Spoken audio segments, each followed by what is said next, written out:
मैं directorate of सैनिक welfare Tripura और अपनी पूरी टीम की ओर से भारत देश के हर नागरिक को सशस्त्र सेना झंडा दिवस पर हार्दिक बधाई देता हूं और शत शत प्रणाम करता हूं।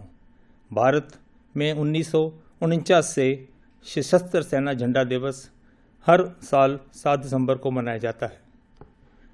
यह दिन उन सैनिकों को समर्पित करने के लिए मनाया जाता है जिन्होंने देश के सम्मान की रक्षा के लिए सीमाओं पर बहादुरी से लड़ाई लड़ी और इन वीर बहादुरों ने देश के लिए बलिदान भी दिया।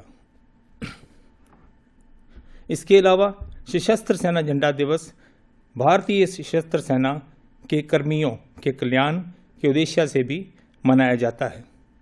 आज के दिन हमारी तीनों सेनाओं इंडियन आर्मी, इंडियन नेवी एवं इंडियन एयरफोर्स, थल, जल और वायुसेना तरह तरह के कार्य आयोजित करता है।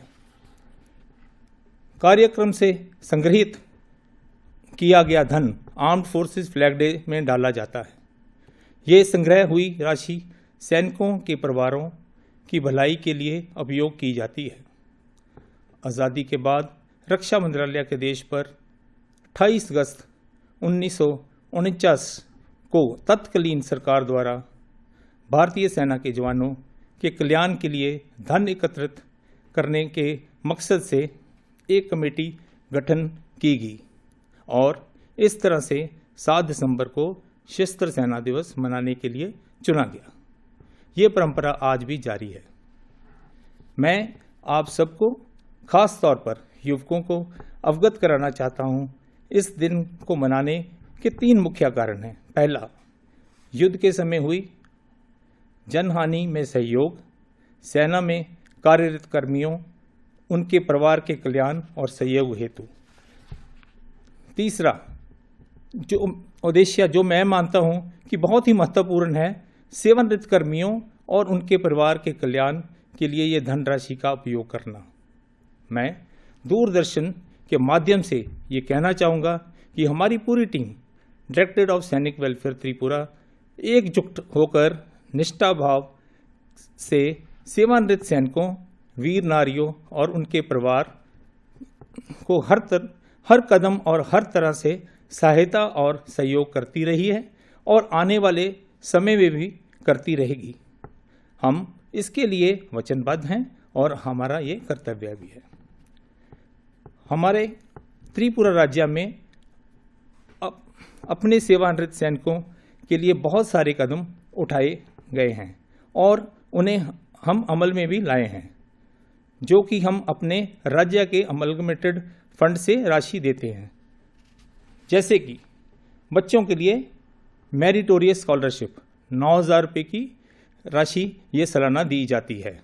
दूसरा, monthly maintenance allowance. Monthly maintenance allowance उन वीर नारियों को दिया जाता है जो हमारे सैनिक नॉन पेंशनर थे और उनका निधन हो गया है। पहले ये राशि 10,000 थी, अब ये राशि 10,000 से बढ़ाकर 12,000 रुपये प्रति महीना कर दी गई है।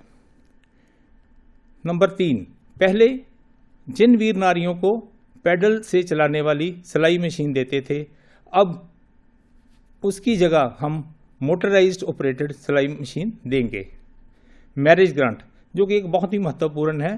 केंद्रीय सैनिक बोर्ड 50,000 रुपये 2 बेटियों के लिए देता है और ये भी up to the rank of हौलदार मिलता है। ये प्रति बेटी 50,000 रुपये मिलता है। अब हमने अपने डायरेक्टरेट ऑफ सैनिक वेलफेयर त्रिपुरा से भी ये राशि देने का निर्णय लिया है और ये राशि 2 बच्चियों को मिलेगी। 50,000 रुपये हम एक बच्ची को देंगे और मैक्सिमम 2 बच्चियों को ये राशि मिलेगी। ये हमने इसमें एक और इजाफा किया है, up to the rank of हौलदार से बढ़ा के हमने जेसीओ रैंक कर दिया है। इसमें सूबेदार मेजर और अपने मासी फर्स्ट क्लास, मासी पेटी अफसर फर्स्ट क्लास इंडियन नेवी से, मास्टर वारंट अफसर एयरफोर्स से को भी ये राशि मुहैया होगी। Grant for treatment of serious diseases. कभी कभी हमारे लोग गंभीर बीमारियों की चपेट में आ जाते हैं, जैसे कि कैंसर, हृदय रोग, नी रिप्लेसमेंट, हिप रिप्लेसमेंट, पहले ये राशि मात्र 5,000 रुपये थी, अब हमने इसको 10 गुना बढ़ा के 50,000 रुपये कर दिया है।